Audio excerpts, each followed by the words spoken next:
I'm Collette Devlin-Smith, and I am the founder of Edge North East, which on here we've got the limited company because we do some training, but actually we are a charity that we're based up in Newcastle. We're still relatively new kids on the block. We are we've only been going for just 3 years, coming up to 3 years in March.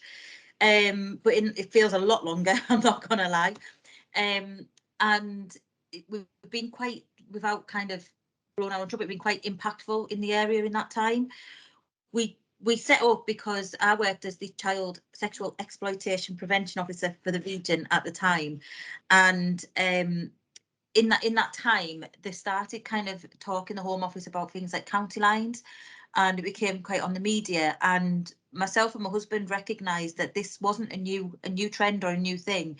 It was actually what was part of our childhoods as we grew up, and what we'd experienced. So we decided, long story short, because this would take me ages to explain, but we kind of just bit the bullet and decided that we would develop a service around lived experience, and lived experience professionals, I'll now call it, because we are all professionals as well, but that could relate to young people. Young people could relate to us. We kind of had an understanding of the environment that they were currently in, being exploited into, and I loved that bit before about language, and I just took the slide out. I was doing this because I was going to cover language, but never mind. But yeah, I absolutely love that, and it's really important because people, I'll talk to you a little bit about my story as we go on, but language was a huge issue around us being criminally exploited. So yeah, and now we offer a mentoring service for young people. So we've worked with, in the first year of mentoring, we thought we'd work with 10 young people, and we actually worked with 86 young people between 4 of us. In the second year, we now have a mentoring team of 8, and we've worked with 112 young people in our second year, and we've just gone into our third year this month. So we're very young person focused. So even kind of this that I'm putting together for you today, it's come from other slides of presentations that young people have actually helped me develop. So I will go on because I know you're over time anyway, so I'll try my best to kind of do it the best I can, so you aren't missing out, you aren't running over too long at the end of the day. So my team is, as we say, this is about relationships, and one of the main things that we've seen in relationships was that relatability for it, and this is what my team are made up of in our kind of lived experience. Child sexual exploitation, we've got victims of that, victims of child criminal exploitation, serious youth violence. We have the 2 members of a family whose family member was killed by knife crime, a sister and their niece. That was 13 years ago in North Tyneside. We have experience of workers who have grown up in the looked after system, excluded from school, a teenage dad, mental health, the severe mental health, one point sort of being kind of in hospitalised because of it, eating disorders, drug addiction, and alcoholic parents. I didn't write that sentence. I'm not quite sure I like that. I have to change that. But yeah, people with substance misuse in their parents, parent in prison, domestic violence, a chaotic family with mental health issues, and the parent of an exploited child all make up our team. I can't see the screen as well, so if anyone's got any questions as we go, just shout, because I won't be able to see the chat unless it comes up on my phone. It's okay, I'll cover you, Collette, and chat, don't worry. And so we brought this team together, and it's all because everybody has different skills. Everybody has different niches that they're really good at. And so when we get a referral in for mentoring, it's not just about who's available, who's got like less on their caseload at the moment. We actually look at everything around that child's life, not just the exploitation that they're experiencing. So to come into our mentoring service, the child has to have been groomed and exploited into child criminal exploitation, including county lines, gangs, and serious youth violence. So we don't just look at that, we look at the whole picture around it. So we look at the family life, we look at any kind of ACEs that they have, any trauma that they've had from earlier on, to match them to their mentor. Because if we just pick anyone because they've got it off their caseload, it's not necessarily going to work. What we also do is, if it doesn't work with that mentor, is that we don't just keep continuing. We then do an introduction to another until we get to that point where we find that right person for that young person. It might be, you know, quite often people put referrals in and say, oh, it's a young lad, can you have a male mentor? And actually we put them with a male, and what they haven't got is they haven't got a kind of motherly figure around them, or they might be surrounded by quite the chaotic females in their life or anything like that, and what they're looking is for like a nurturing kind of side.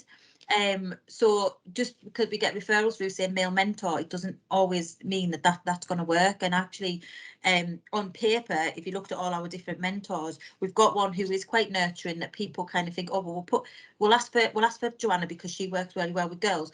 Actually, she's worked with some of our really kind of more kind of chaotic young men in a really good way, and that's because she's been able to offer them something that they haven't really had in their life, and she's been able to do that nurturing. She's turned up to watch them train at football, she's turned up to go into school to watch them do you know, for a meeting and things like that, a parents' evening she's been to because the mum wouldn't go, and they've never had that before, and actually that's really made a difference to them. So it's all about looking at the different needs and not just assuming that because, you know, we've got experience in that will work, and it's about responding to that young person's needs, to who they're matched with. Probably rambles a little bit there, sorry about that, I do that quite often.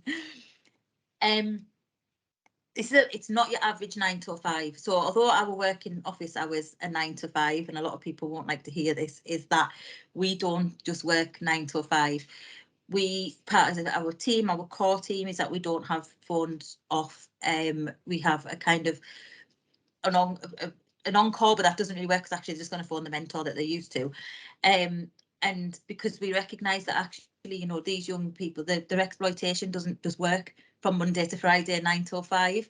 Their exploitation is going into the evenings, it's going into weekends. We do a county lines response service, which means that we go and we pick up young people who have been either arrested on a county line in a different city, or who have called us for help to go and get them from that county line.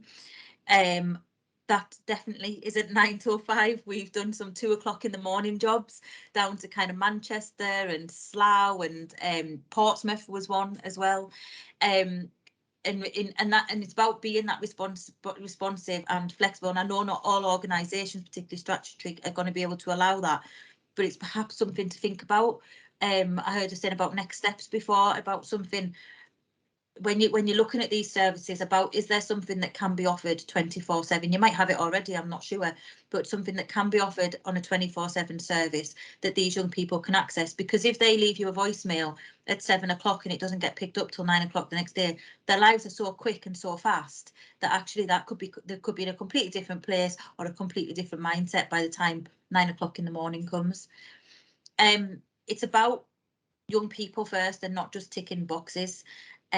So, and I'm going to give you a little bit of a case study later on, but it's about, we all have, particularly as a charity as well, we have outcomes we have to meet, and we have to tick certain boxes.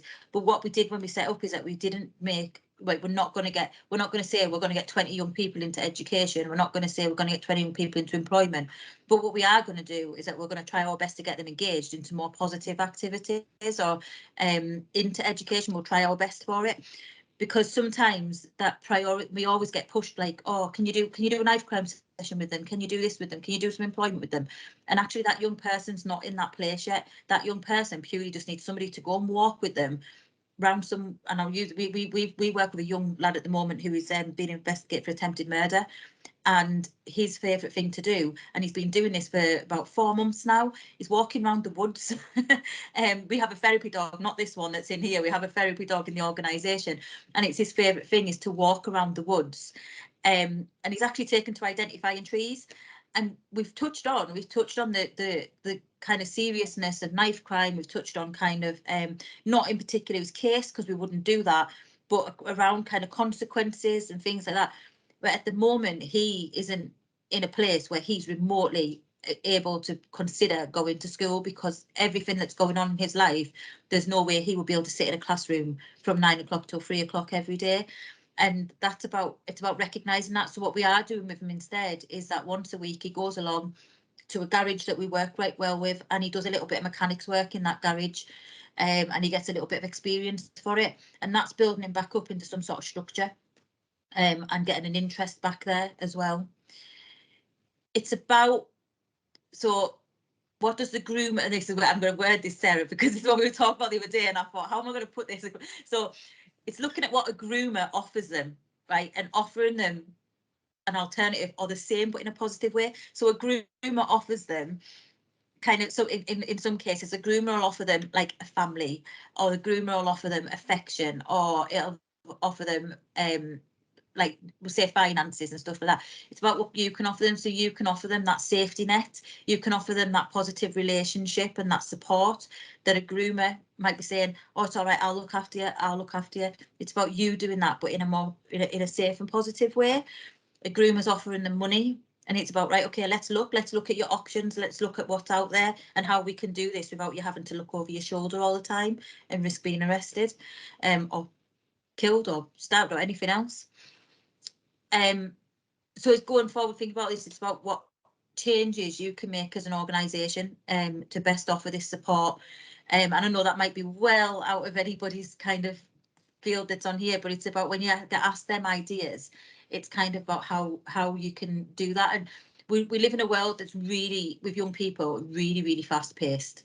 And it's about being responsive to that. There's many a times I'm doing risk assessment while we're on our way down to London to get a kid off a county line, and everyone's like, have you risk assessed that? And I'm like, I'm doing it as it's a working document.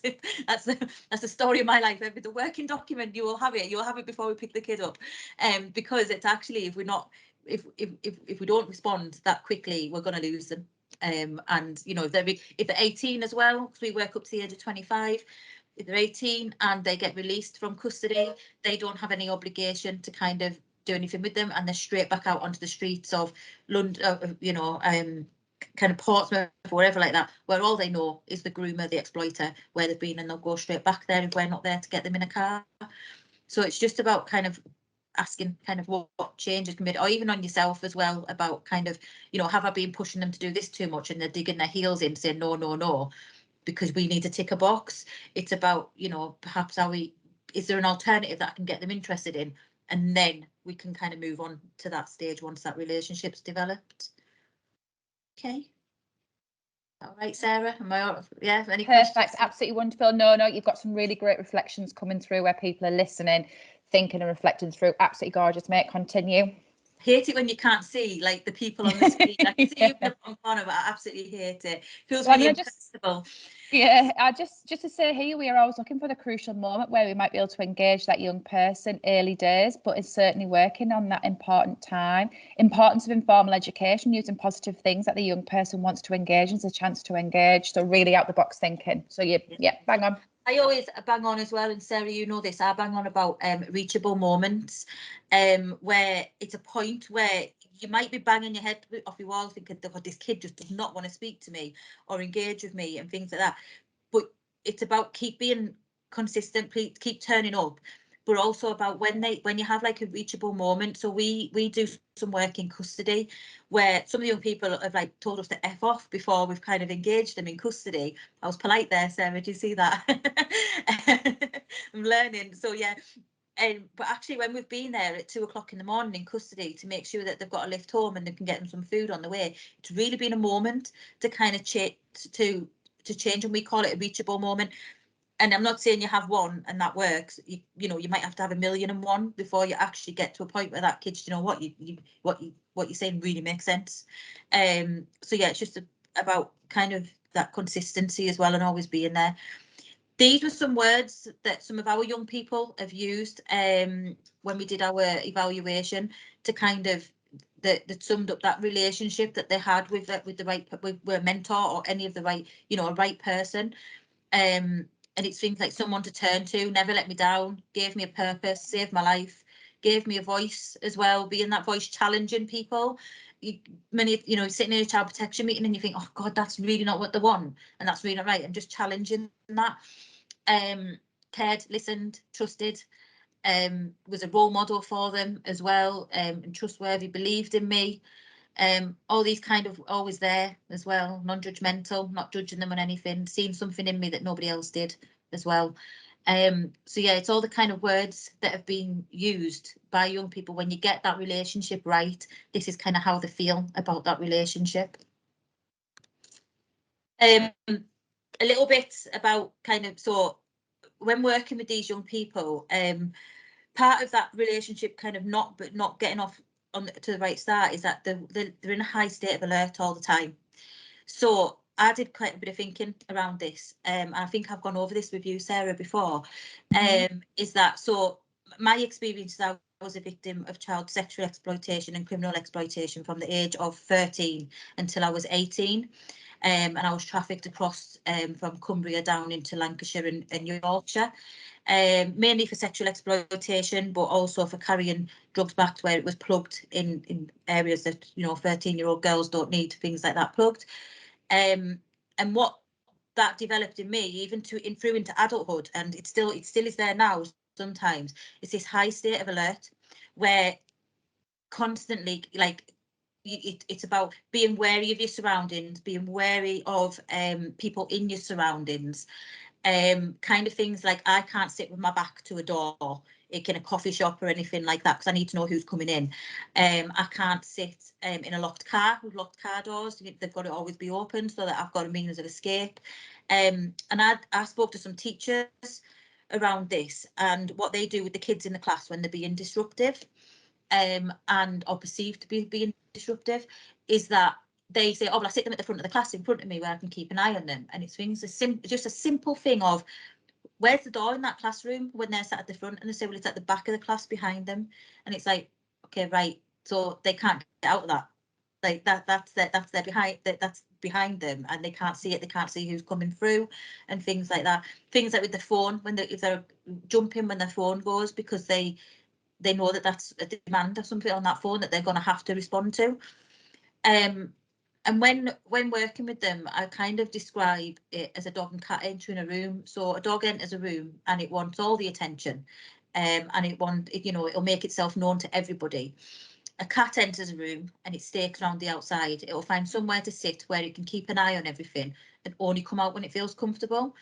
And that's kind of like working with these kids as well, is that they're that cat. They're very, very wary until that trust is built.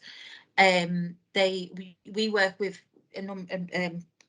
people that are recognised as in gangs in Newcastle, and I've seen it. I've seen it in a physical presence as well, where they've come into our office, thought it was just us in the office, and they've been like bouncing and stuff, and then they've seen one person that they don't know, and they automatically go into that cat mode, and they're kind of skating on the sides, or they're standing behind us who they know. And that was seeing it in a physical presence as well, and not just kind of in the way that they are in trusting people. It was quite interesting. I kind of thought there's definitely got to be some sort of it's really powerful, that really.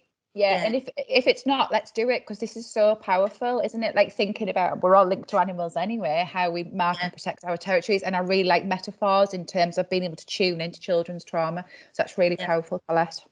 Yeah. And if anyone's ever bought a new kitten, you probably won't see it for 3 days because it's like hiding away and stuff like that. And that's exactly what these young people are. They are the cat. They're the cat that enters the room. I'd run that by young people and they were kind of like, they loved that. They loved that metaphor because they were like, I'm a lion. I'm not a cat. I'm a lion and all of this. But actually, I like, if you look kind of, so I went back and I actually found them about when a lion first moves to a new kind of zoo, a new environment, and it does exactly the same as well. And they're like, oh, okay, all right then. It does exactly the same. So it's just that awareness around them, is that it's not them being, it might not be them being standoffish, it might not be anything, but it's that high state of alert that they're constantly on. We've had instances where somebody's been on such a high state of alert, thinking someone's going to attack them, that when somebody's bumped into them by accident, they've actually turned around and pulled a knife out and stabbed them in the arm, because it's that they never know what's coming for them and things like that.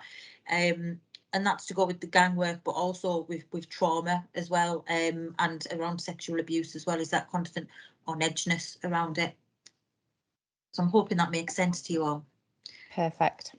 So I'm going to tell you about, we'll call him Jordan. So this is a young man we've worked with since the first week that we started. Actually, it was one of our first referrals that we got through.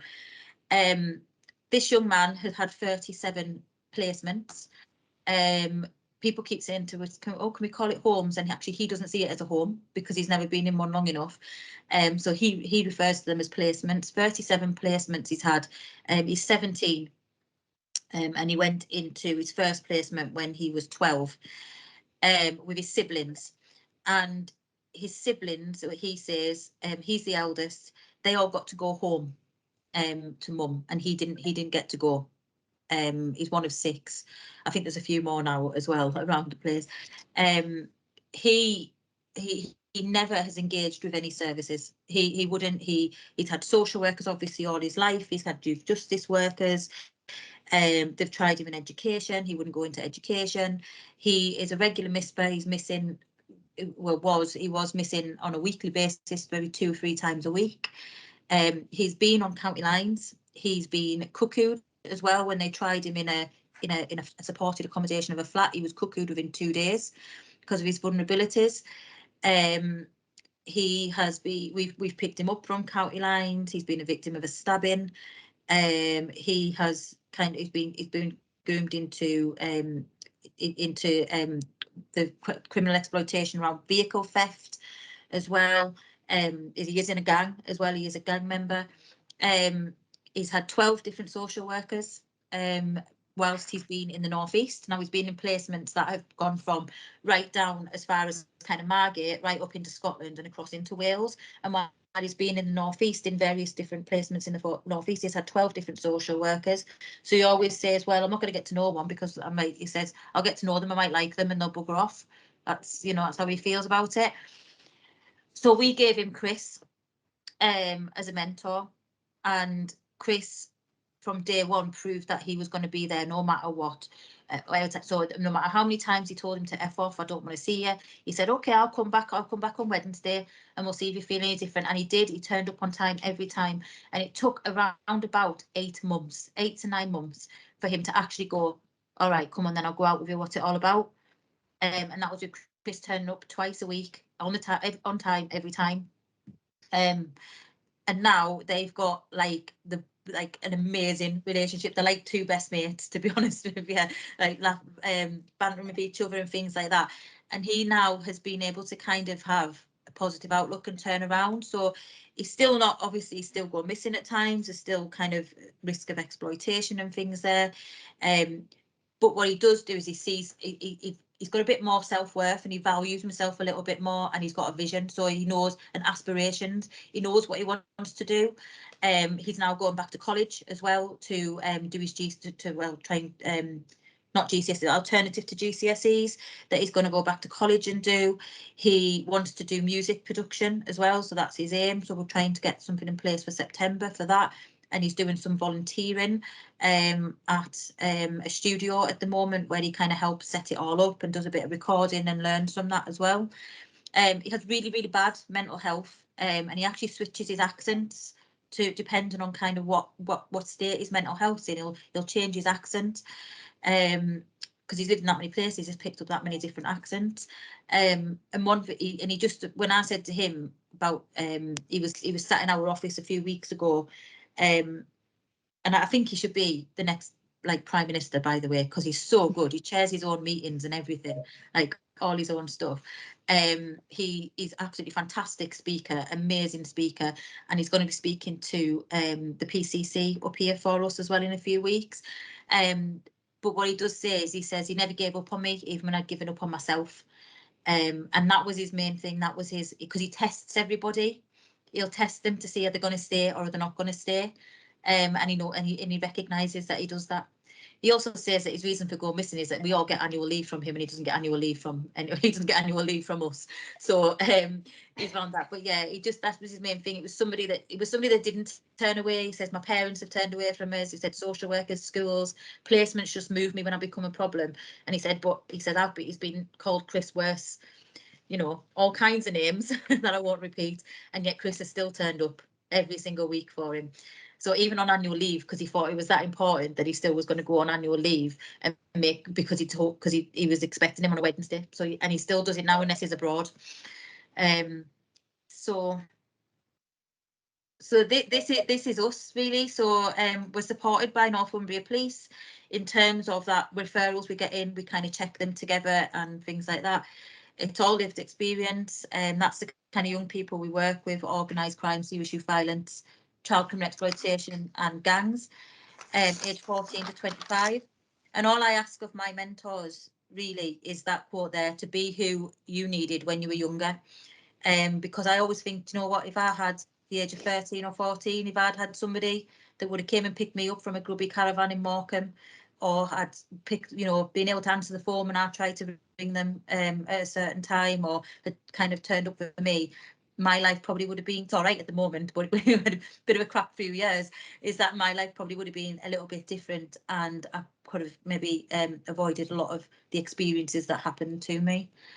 And then, so this is kind of, I think you've seen this, Sarah. This is what I look at every Still Friday. makes me absolutely, I've got like tears in my eyes thinking of it. Every Friday normally, when I think, do you know what, I'm just going to go and be a dog walker or a florist or something like that.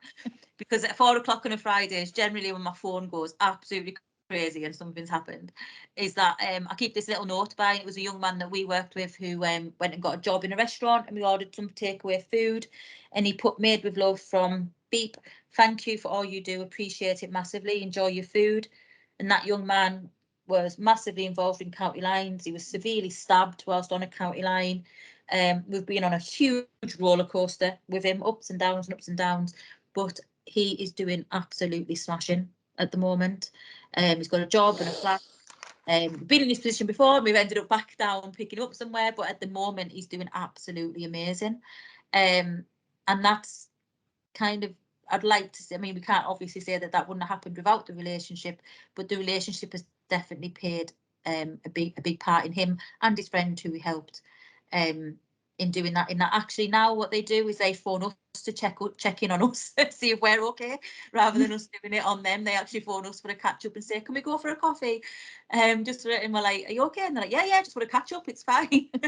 And that's that when you get to that point where they're actually phoning to check on you and how you're doing, you kind of know you've done something right there. So yeah. Sarah, anything else you want from me? I like the slideshow. No,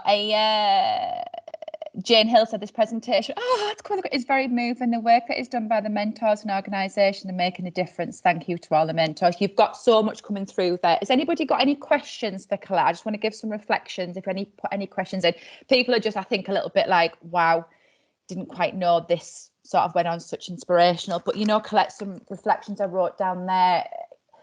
And I'd like to sort of give a shout out to Collette, because when I first started my journey in this work a couple of years ago, I'd got my job at Bernardo's 2 days a week, writing the first child criminal exploitation course for Tees Valley. There was nothing out there. And I saw this lady on the news, Collette, the Edge North East. The wind in Biker, wasn't that? Yeah. That was like, a horrendous Who interview. is she? Who is she? I need to find her. And I located her and I stalked her. Like -6 degrees through Biker for an hour. Talking about, I know. But you know, again, you had this tiny little team, and the other day Collette put up, I mean, Collette, you know, you haven't mentioned, because you're very, very humble in your work, but you've got, how many teams have you got now? Are out doing 7 nights a week, detached outreach support on transport in Newcastle, because we know that's what, I mean, the contextual safeguarding is Collette in a nutshell. You know, you're out there doing it. So shout out to her, because massively changing the face for our area. So important to finding out what the young person needs, Collette, isn't it? I think that's really key to the work that you do. How do you build a safety in the network of the children? Even if organisations, if Darlington is sat there thinking we haven't got that, but you've still got resources within a child's life, how do you build what you do in the Edge within a child's life? Healing within the relationship, Collette, that came across so strong. How you heal within the relationship. And you know, it's funny when you put the words up from the kids, and I thought about, we talk about this reachable moment, but I think it's a real language barrier, a reachable moment. The kids don't think of it like that, do they, Collette? What the kids go, you turned up and you cared. That's how they equate a reachable moment, isn't it? Like, to us, it's a very professional term. And it doesn't just end, does it, Collette? If the exploitation stops, that's the half of it. It's when the healing begins, moving kids on, rebuilding from their trauma, because more than likely it's probably going to happen again. So, Collette, that's what I took away from it. I think for us, we see, you know, we've had a couple that have rang us themselves when they've been on a county line and things have got a little bit much for them. And they've, you know, they haven't got arrested because they see themselves as quite good at it, because we normally do them from arrests, but these ones that don't get arrested, and they actually ring, and then people say, well, it's not achieving an outcome because they've still gone on a county line, but actually they've rang because they need to get away from it and they need that support. And it's not about, you can't undo a group, you know, we've only been going 3 years, some of these have been groomed for years. I mean, you can't undo it all in a night. Yeah. Absolutely. Yeah. I often think you and your team must be probably one of the safest people walking around Newcastle, because all the kids are like, back off them, their hours. Their hours. Unless I annoy them. Yeah. Hence why I don't live in Newcastle. I live on the coast, and they never Yeah. Collette, please read the comments, because there's just so much amazing stuff. To see the puppy. I've seen that one, so I will. Yeah. I will grab her so you can see. I'll grab it quick while you're talking, Sarah. Then I'll read the comments. Somebody's asked. Thank you. Has anybody got any questions? It's just an opportunity. I'm not seeing anything there that I'm picking up. Martin, have you picked anything up from the chat around questions? No questions, just brilliant comments, really, and things to add to. So yeah, that's great. Anybody got any last questions at all? Oh my goodness. Look at that. I know she's going to be big, isn't she? They're huge.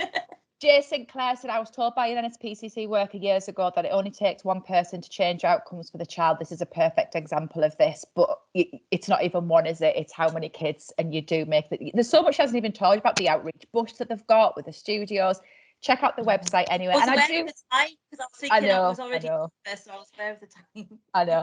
Is there a referral process for this service? Collette, what do you do? Because I know this is out of area. What can people do in terms of accessing your service?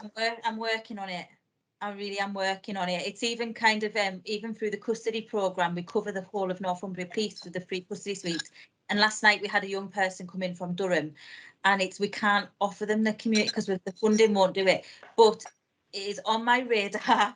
It's you know, Durham has been an area, Darlington, Cleveland, all that has been an area we've been interested in, and we've had conversations around it and stuff. Yeah. It is on my radar. I have got in a wonderful lady now who's really, really good at finding them kind of right bids and stuff like that. So bear with me. We're getting there. We are, and even in 2 years we talked about, don't we, Collette, that our kids aren't just exploited in one area, so we need to be able to move cross boundaries.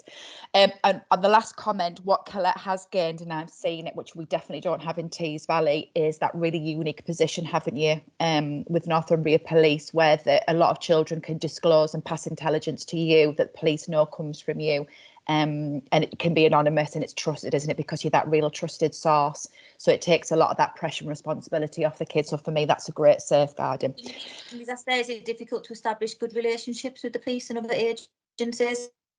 At first, I was banging my head off a wall constantly. And then it very, very quickly changed when we had the 2 young men stabbed in a different city who were from Newcastle. Very, very quickly changed.